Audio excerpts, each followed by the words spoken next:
Assalamualaikum warahmatullahi wabarakatuh.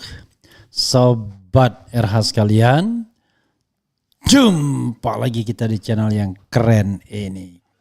Keren cadas. Ya, sobat semuanya, kita live ya. Ada hal yang menarik untuk dibahas, yaitu hasil dari lembaga riset yang berbasis di Australia, Uting Survey ya. Jadi lembaga ini memang masih menempatkan Anies di nomor 3, tapi setidak-tidaknya perbedaannya ya enggak gitu-gitu amat lah dibandingkan lembaga survei lokal yang perbedaannya bisa 2 kali lipat antara Ganjar dengan Anies ya. Ganjar atau Prabowo bisa 34, Anies cuma 17, 50%-nya.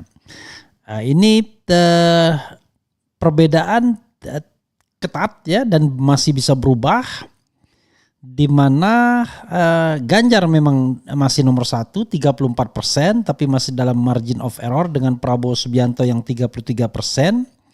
Sementara Anies Baswedan 27%, artinya cuma beda 7% dengan Ganjar Pranowo.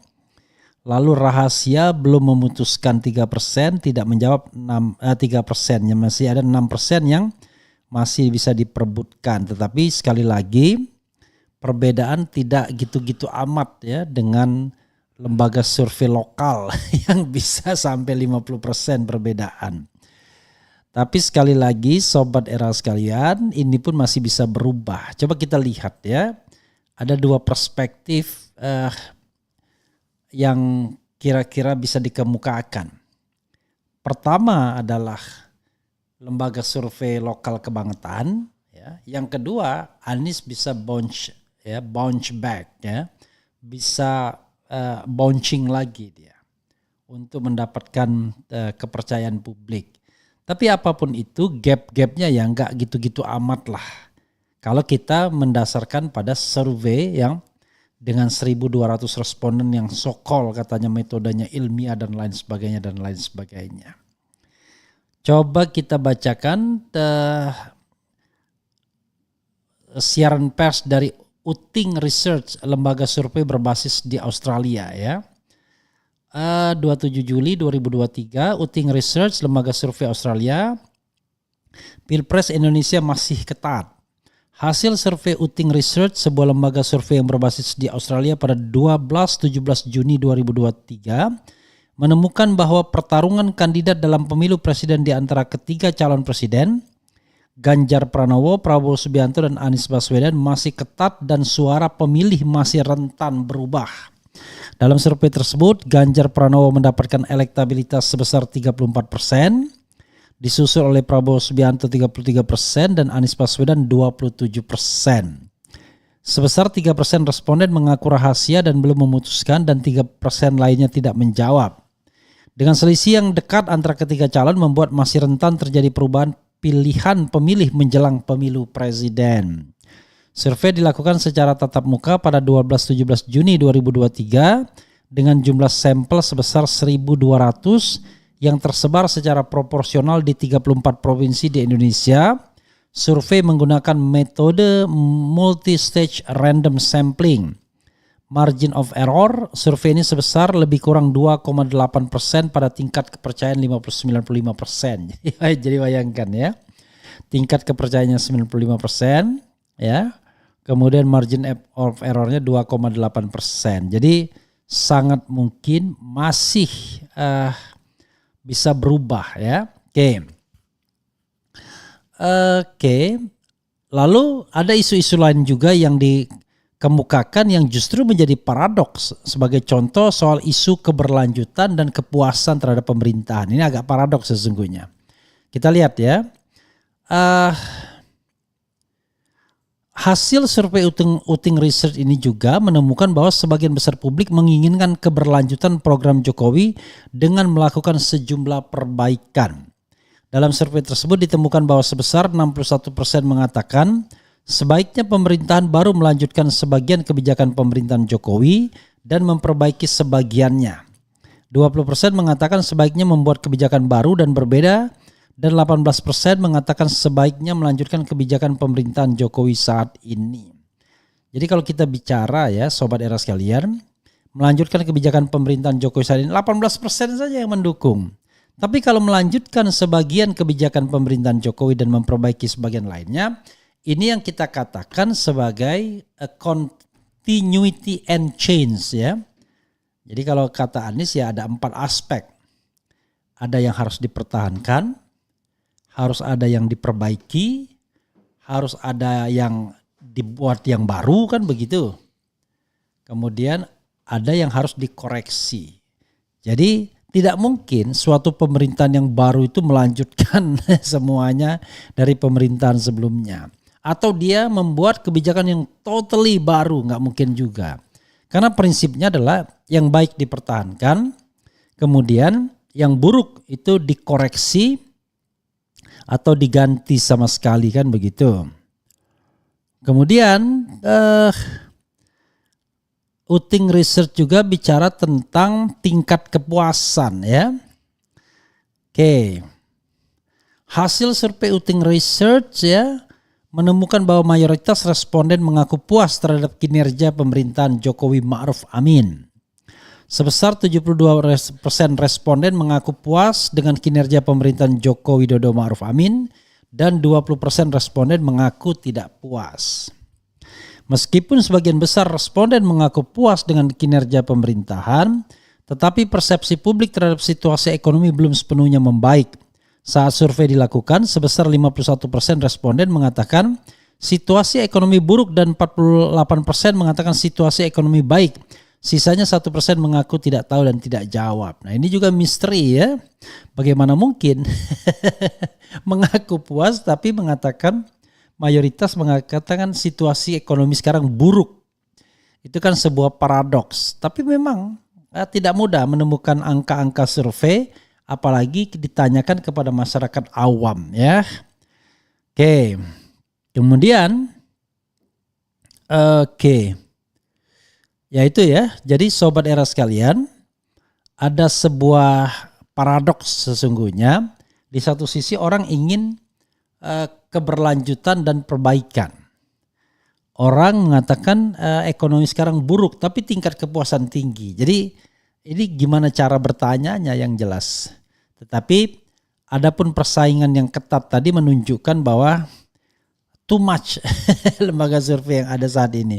Bisa mereka menjadi alat campaign bagi calon-calon yang ada. Dan sehingga mereka marginnya mereka ambil semua. Atau jangan-jangan memang ada kecenderungan Anies bounce back. Kita lihat dua sisi itu yang harus kita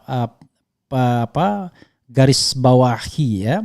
Oke, coba kita lihat komentar Sobat RH terkait dengan isu ini. Ya, masih ketat rupanya pertarungan. Jadi tidak perlu khawatir juga pendukung Anies Baswedan bahwa kalau lembaga survei selalu menempatkan kalah. Lembaga survei Australia memang masih menempatkan nomor 3, tetapi paling tidak angkanya tidak begitu amat ya. Dan ini mencerminkan bahwa masih akan ada perubahan-perubahan yang signifikan menjelang Februari 2024. Oke, coba kita bacakan komentar Sobat RH terkait dengan isu yang ini ya. Bagaimana komentar mereka? Oke, kita lihat ya komentar mereka.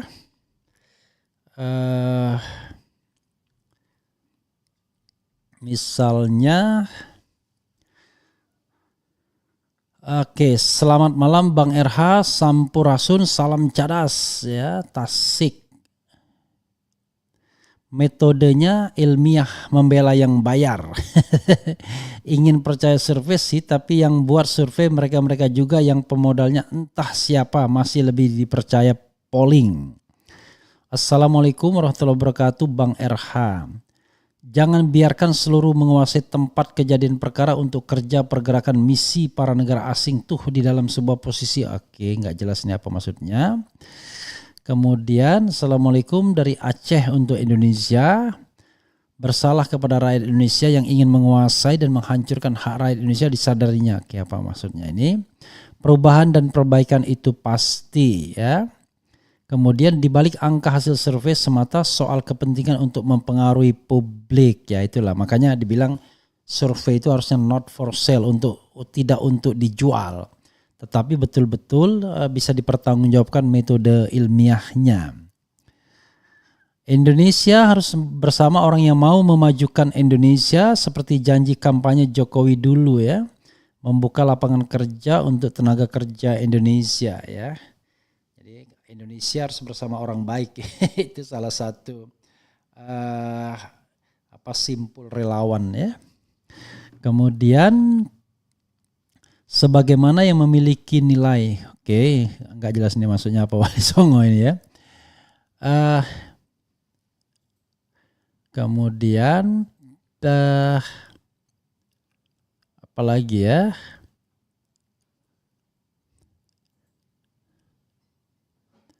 Coba kita lihat ya.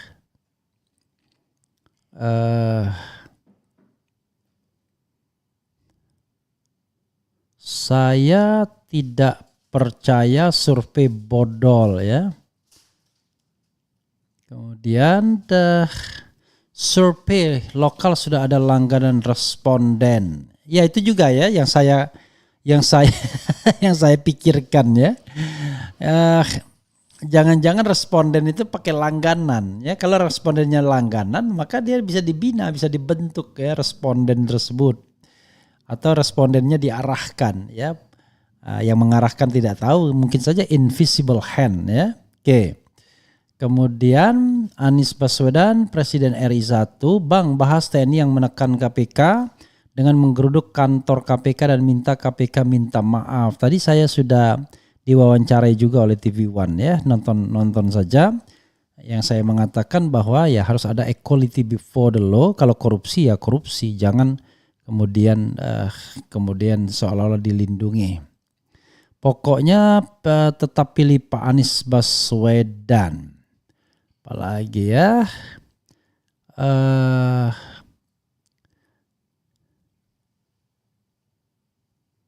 kemudian Rike Panji yang baik agak ambigu sebab setiap orang pasti punya sudut pandang berbeda, apalagi Cebi mana bisa mereka melihat mana yang lebih baik.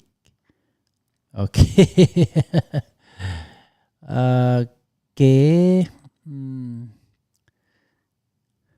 Oh ini ya, Indonesia harus bersama orang baik ini dari relawan Anies Baswedan ya, relawan apa namanya lupa saya. Lupa ya, karena relawan itu banyak sekali ya. Sobat Anies ya, Sobat Anies, ada Anies, ada Sobat Anies, ada Jarnas, ada Rengganis, ada macam-macam ya. Ada milenial, Anies milenial dan lain sebagainya. Ada ABRI juga ya, Anies Baswedan RI 1 gitu ya, ABRI 1. Oke, sobat era sekalian, itu saja ya. Nanti kita akan bahas hal-hal lainnya, tetapi ini menurut saya penting untuk memberikan optimisme juga kepada para relawan atau kepada para organisasi atau partai politik yang mendukung paling tidak misalnya Anies Baswedan, agar pertarungan 2024 itu adalah pertarungan yang benar-benar bermutu, berimbang, dan tentu saja kita menginginkan pertarungan yang jujur dan adil ya, bukan pertarungan yang direkayasa, walaupun kesan rekayasa itu bisa jadi sudah dimulai sejak survei-survei dilakukan. Itu saja sobat RH sekalian. Wassalamualaikum warahmatullahi wabarakatuh. Cie.